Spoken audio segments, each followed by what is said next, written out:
బిడ్డకు అన్యాయం చేసేసినారు మా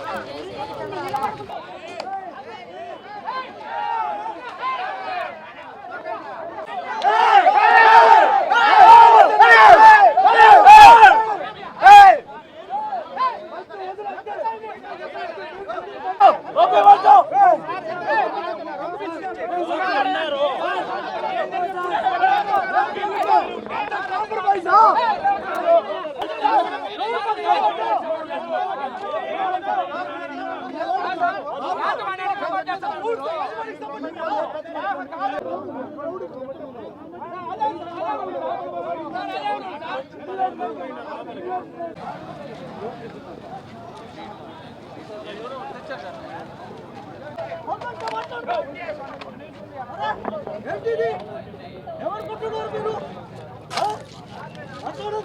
కొట్టున్నారా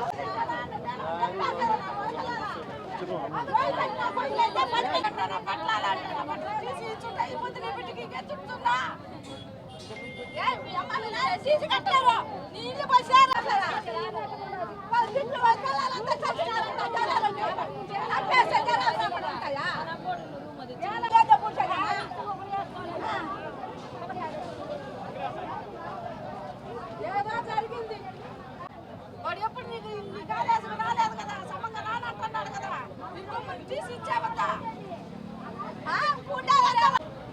తల్లిదండ్రులు ఫోన్ చేయాలి మాట వాడు ఇష్టంగా వచ్చినాడని వీడు చేసేస్తాడు అని చెప్తాడా చూడించే చేస్తారు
ఇక్కడ బీఆర్ఎస్ కాలేజ్ కాడ ఉన్నా డిగ్రీ కాలేజ్ అబ్బాయి చనిపోయాడు కదా ఆడ ఉన్నా అన్న తీసుకున్నా అన్న వాళ్ళ అమ్మతో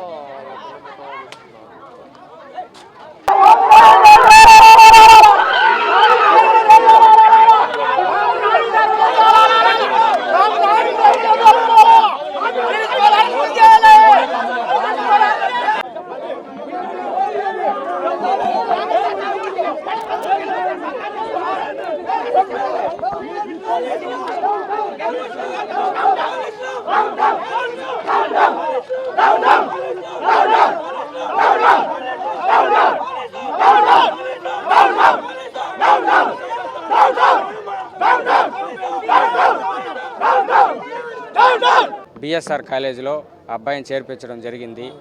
ఆ అబ్బాయి టార్చర్లు ఎక్కువ అనుభవించడం వల్ల ఫస్ట్ ఇయర్ ఏదో విధంగా గడిపి దాని తర్వాత నేను వెళ్ళను, ఆ కాలేజీలో టార్చర్లు ఎక్కువ ఉన్నాయి, కనీసం నేను ఇంకా వేరే కాలేజీకి మారిపోతాను, గవర్నమెంట్ కాలేజీకి మారిపోతాను, నేను ఇక్కడే చదువుకుంటాను అని అడగడంతో నేను మా మామయ్య వాళ్ళ తండ్రి మునిరత్నం రెడ్డి మేమిద్దరు వచ్చి సార్ మేము ఫీజులు కట్టుకోలేని పరిస్థితిలో ఉన్నాము, మేము ఫీజులు కట్టుకోలేని పరిస్థితుల్లో ఉన్నాము, మాకు టీసీ ఇచ్చేసేయండి, ఆ అబ్బాయి ఇక్కడ చదవలేని అంటున్నాడు, మాకు దయచేసి టీసీ ఇచ్చేసేయండి అంటే మాకు టీసీ ఇవ్వలేదు సార్. మాకు ఆ పొద్దు టీసీ ఇచ్చుంటే మా తులసి మాకు బతుకుంటాడు సార్. మాకు ఈరోజు మా తులసి మాకు బతుకుంటాడు. ఆ రోజు ఏం చెప్పారంటే వైస్ ప్రిన్సిపల్ మురళి గారు, మీకు టీసీ ఇవ్వడం కుదరదు, మేము ఎగ్జామ్ ఫీజు కట్టేశాము, ఆన్లైన్ చేసేసాము, కాబట్టి మీరు ఖచ్చితంగా ఇక్కడే చదవాలి, ఇక్కడ చదవకపోయినా బయట కాలేజీలో చదివినా ఇక్కడే వచ్చి ఎగ్జామ్ రాయాలి, మాకు సెకండ్ ఇయర్ ఫీజు ఫుల్గా పే చేయాలి అని చెప్పడంతో ఆ అబ్బాయి వినేసి సరే నేను ఉంటాను అని చెప్పి దాని తర్వాత ఉండడం జరిగింది. ఏం జరిగిందో నిన్న 3:30 గంటలకు అబ్బాయి వచ్చాడు, కాలేజీ లోపలికి ఎంటర్ అయ్యాడు, 7 గంటలకంతా చనిపోయినట్టున్నాడు. మాకు 11 గంటలకు తెలిసింది. కాలేజీ యాజమాన్యం కానీ పోలీసులకు కానీ కాలేజీ యాజమాన్యం ఈ మృతి జరిగినట్టు ఎటువంటి విన్నపం లేదు, ఎవరికి కానీ వాళ్ళు తెలియపరచలేదు. దాని తర్వాత మా ఊరు అబ్బాయే, మా మాంకుడికే ఇక్కడ కాలేజీలో చదువుతూ మా అన్న చనిపోయినాడని వార్తలు వస్తున్నాయి, ఇది ఎంతవరకు నిజమో అబద్ధమో తెలియట్లేదు అని మాకు ఫోన్ చేసి చెప్పడంతో నువ్వు కరెక్ట్గా కనుక్కొని చెప్పు అని కనుక్కుంటే మళ్ళీ కరెక్ట్గా మా అన్నయ్య చనిపోయినాడు, మీరు తొందరగా రండి అని చెప్పడంతో సీరియస్గా ఉండాలి అని చెప్పడంతో గుట్టాబుట్టిన మేము రూయ్ హాస్పిటల్కి రావడం జరిగింది. రూయ్ హాస్పిటల్కి రావడం జరిగితే మా బిడ్డ చనిపోయి ఉన్నాడు సార్, మాకు న్యాయం చేయండి సార్ దయచేసి. మా మేనమామకుడు మనవుడు సార్, మా మేనమామడు, మాది పాతకుంట, వెదురుకుప్పం మండలం, చిత్తూరు డిస్టిక్ సార్. అబ్బాయి పేరు తులసిరెడ్డి సార్. ఏం చెప్తారు? పెట్టినారు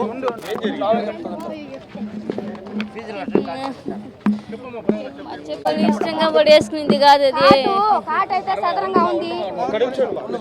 పడేసుకుంది కాదు, అదైతే పడేసుకుంది కాదు, అదైతే అది ఎవరు చేసినారో పాపం దేవుడికి తెలియాల.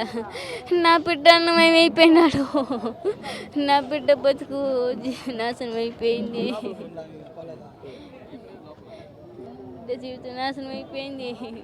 నా బిడ్డలాగా ఇంకొక బిడ్డ జీవితం నాశనం కాకుండా ఉండాలంటే నా బిడ్డకి న్యాయం జరగాలి, నా బిడ్డకి న్యాయం జరగాలి. లేదు, కాటైతే ఇలానే ఉంది, బాబు నిలబడుకున్నా ఇలాగానే నిలబడుకుంటాడు, వేలాడే సమస్య లేదు. కాకపోతే వేదశిస్కంగా హింసించి ఊరేసాడు, మా బిడ్డని ఊరేసి చంపేశారు. పిల్లల సమస్య కూడా ఇక్కడ లేదు. మా పిల్లోడికి జరిగిన అన్యాయం ఇంకొకరు జరగకూడదు. ఈ కాలేజీని అయితే కంపల్సరీ మూసేయాలి. దీని ఓనర్ను కూడా అరెస్ట్ చేయాల్సిందే తప్పకుండా. లోపలికి పోయాం, ఏమన్నారంటే అక్కడ ఇది పగలగొట్టారు, గ్లాస్ పగలగొట్టారు, గ్లాస్లో నుంచి అబ్బాయి చూసామంటున్నారు, స్టూడెంట్స్ చూసామంటున్నారు. ఆ గ్లాస్లో క్లారిటీగా అయితే కనపడదు, గ్లాస్లో క్లారిటీగా కనపడదు. అబ్బాయి చూసామంటున్నారు, చూడకుండానే ఏదో చేశారు లోపలైతే. క్లారిటీగా అయితే మనిషి అయితే కనపడ్డు, గ్లాస్ అటువంటి గ్లాస్ అది, కాట్ అయితే సదరంగానే ఉంది. అబ్బాయి అయితే ఉరిపోసుకునే దానికి ఛాన్సే లేదు. అది జరిగింది. తాడైతే ఫ్యాన్కే ఉంది, అది కత్తితో కోసారా దేంతో కోసారా అయితే తెలియదు. పిల్లల మాటలు వాళ్ళు తడబడుతున్నారు, వాళ్ళు భయపడుతున్నారు, తీలేదు, బయట తీలేదు. పిల్లలు మాత్రమే తీసినారు, పిల్లలు మాత్రమే తీసుకెళ్ళి ఉన్నారు అంతే.